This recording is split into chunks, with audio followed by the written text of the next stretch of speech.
پھر مجھے کربلا یاد آ گیا کہ یہی مہینہ تھا، 10 محرم تھی اور جمعہ کا دن تھا اور نماز کا وقت داخل ہوا، تو امام علی مقام نے اپنے لشکر کے سردار زہیر سے فرمایا ان سے کہو جنگ بند کریں یا تھوڑی دیر کے لیے رک جائیں، میں نماز پڑھ لوں، ہمیں نماز پڑھنے دیں۔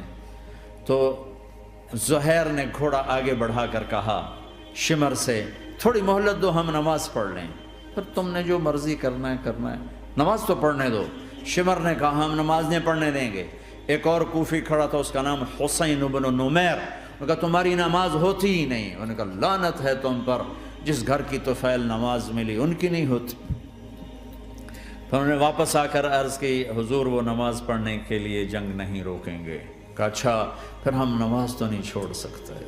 میرے رب کی قسم اگر حسین نماز نہ پڑھتے تو انہیں کوئی فرق نہ پڑتا، لیکن ایک فرق پڑتا کہ پھر پیغام ادھورا جاتا، میسج ادھورا جاتا، اور میسج یہ دینا تھا کہ زیر خنجر بھی یہ پیغام سنایا ہم نے کہ ہم نے تلوار کی دھاروں کے نیچے بھی سر جھکانا ہے، اور ہم نے تڑپتے جسموں کے ساتھ بھی سجدہ کرنا ہے، اور ہم نے زخمی جسموں کے ساتھ بھی اللہ کے سامنے رکوع کرنا ہے، اور ہم نے خون آلود جسموں کے ساتھ بھی رب کے سامنے کھڑے ہو کے آنے والی نسلوں کو پیغام دینا ہے کہ نماز وہ ہے جسے اس وقت میں بھی نہیں چھوڑا جا سکتا، تاکہ کوئی یہ کہہ نہ سکے میں کیسے پڑھتا، میری جاب تھی میں کیسے پڑھتا، میری آنکھ نہیں کھلتی میں کیسے پڑھتا، میری عادت نہیں۔ اللہ کی قسم یہ جنتی نہیں تھے، جنت کے سردار تھے، صرف جنتی نہیں تھے، جنت کے سردار تھے، صرف جنتی نہیں جنت کے سردار۔ اور یہ سرداری کب ملی؟ محنت کے بعد نہیں، پہلے ہی ابھی ماں کا دودھ نہیں چھوٹا تھا کہ میرے نبی نے فرمایا حسن حسین جنت کے نوجوانوں کے سردار ہیں، اور ایسا پیار تھا کہ دونوں کو عرب سردار بچہ اٹھانا اپنی ذلت سمجھتے تھے، بچے نہیں اٹھاتے تھے، سب کے سامنے پیار نہیں کرتے تھے، لیکن آپ حسن حسین کو یہاں اٹھاتے، پھر یہاں ہی نہیں اٹھاتے تھے، یہاں کندھوں پہ بٹھاتے، یہاں۔ اور ایک عرب بدو حیران ہو کے دیکھ لیں یا رسول اللہ یہ آپ کیا کر رہے ہیں؟ مثلا یہ کتنی عیب کی بات ہے کہ آپ جیسا سردار اور یہاں بچوں کو بٹھایا ہوا ہے۔ کہنے کا آپ ان سے بہت پیار کرتے ہیں؟ کہا ہاں میں ان سے بہت پیار کرتا ہوں، اور صرف میں نہیں کرتا، اللہ بھی ان سے پیار کرتا ہے۔ اور بتاؤں جو ان سے پیار کریں گے اللہ ان سے بھی پیار کرے گا، جو ان سے محبت کریں گے اللہ ان سے بھی محبت کرے گا، اللہ بھی ان سے محبت کرے۔ پھر ہم نے دعا مانگی یا اللہ جو ان سے پیار کرے تو ان سے پیار کر، جو ان سے بغض رکھے تو ان سے بغض رکھ۔ حضرت حسن سر سے لے کر کمر تک اللہ کے نبی کی 100% کاپی تھی، چہرہ یہ آدھا حصہ اوپر والا نبی کے مشابہ، یہاں سے نیچے پاؤں تک علی کے مشابہ، باپ کے مشابہ۔ حسین اس کا الٹ، سر سے لے کر کمر تک علی کے مشابہ، کمر سے لے کر پاؤں تک اللہ کے نبی کے مشابہ۔ اس مشابہت پر ہمارے نبی کہا کرتے تھے حسن میرا بیٹا ہے، حسین علی کا بیٹا ہے۔ ہائے ہائے کیا کیا لاڈ لڈائے اور کیا لوگوں نے کر دیا ان کے ساتھ۔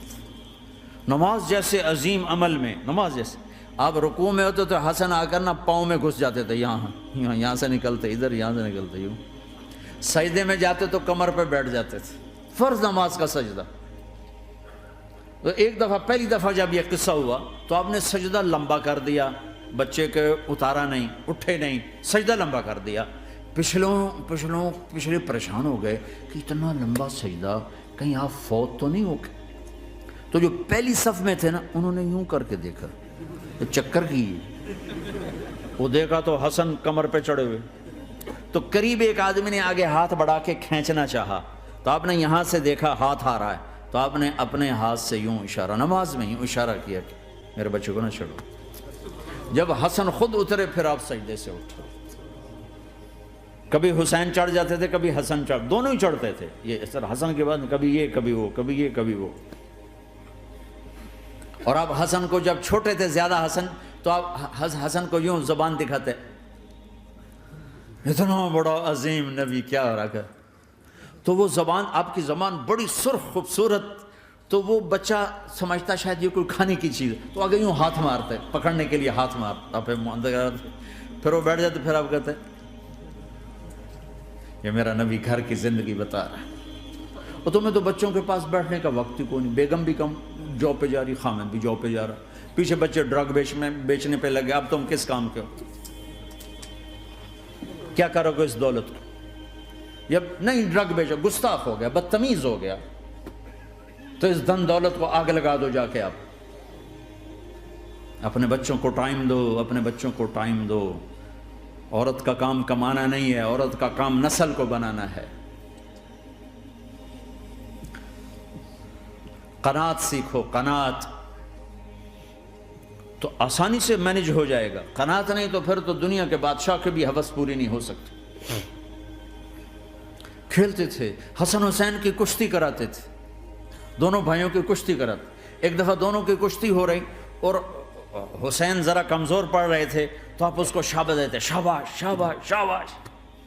تو حضرت فاطمہ کہنے لگی، ماں بھی بیٹھی تھی، کہنے لگی یا رسول اللہ آپ حسین کو شاباش دے رہے ہیں، حسن کو کیوں نہیں دے رہے؟ تو آپ نے کہا یہ جبریل میرے پاس کھڑا ہوا ہے، یہ بھی حسین کو شاباش دے رہا ہے، تو میں بھی حسین کو شاباش دے رہا ہوں۔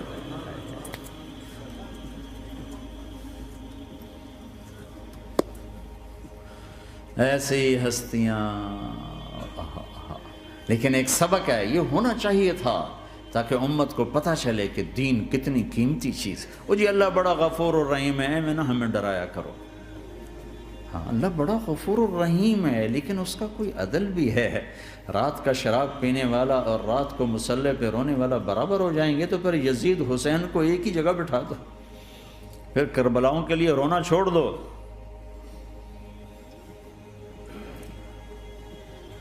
رات کو ناچنے والی، رات کو رونے والی برابر ہو جائیں گے، سود کھانے والا، حلال کھانے والا برابر ہو جائیں گے، شراب بیچنے والا اور مزدوری کرنے والا برابر ہو جائیں گے، جھوٹ بولنے والا، سچ بولنے والا برابر ہو جائیں گے۔ افنجعل المسلمین کالمجرمین ما لکم کیف تحکمون ام لکم کتاب فیہ تدرسون۔ اس سے زیادہ واضح کیا بتاؤں کہ میرا رب کہتا ہے کون سی کتاب میں لکھا ہوا ہے کہ ماننے والا نہ ماننے والا برابر کر دوں گا؟ کون سی کتاب میں؟ اللہ کو یہ کہنا پڑ رہا ہے ام لکم کتاب فیہ تدرسون، کس کتاب میں یہ لکھا ہوا ہے؟ ام نجعل المتقین کالفجار، ایک بدماش اور ایک فرمانبردار کو برابر کر دوں؟ کہاں لکھا ہوا ہے؟ ایسی ہستیاں، جنگ سے پہلے اونگ آ گئی، آنکھ کھلی تو ہنسنے لگے۔ بہن نے پوچھا یہ تو ہنسنے کا موقع نہیں، کیوں ہنسے ہو؟ زینب کہا بہن اللہ کے نبی خواب میں آئے، فرما رہے ہیں بیٹا میں لینے آ چکا ہوں، تو اب نہ پڑھے نماز، اب کیا مسئلہ ہے؟ جنت کے لیے تو کرنا ہے سب، یہ جنت کے لیے تو کر رہے، اللہ کے لیے تو کر رہے کہ زر دادن و جان دادن نہ آئے از لذت دیدارش، خسرو چتواں گفتن سر دادن و جان دادن نہ دیدار خیارے۔ اس اللہ کے لیے تو سر کٹا رہے ہیں، تو وہ تو راضی ہو چکا ہے، نبی آ چکا ہے، آؤ بیٹا میں لینے آ چکا ہوں، تو اب نہ پڑھیں نماز؟ نہیں نہیں، برمنگم والوں کو کون بتائے گا کہ نماز کیسی چیز ہے؟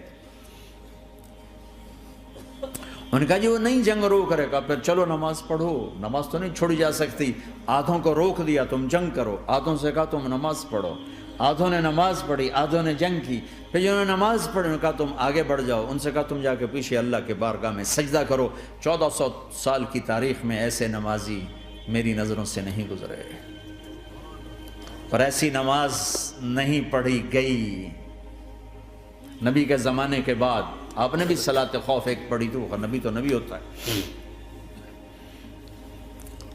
اور کیا ان کا حال تھا، خون و خون، اپنے خون سے وضو کیے یا کربلا کی مٹی سے تیمم کیے؟ جب سجدوں میں سر رکھ کے سبحان ربی الاعلی کہا ہوگا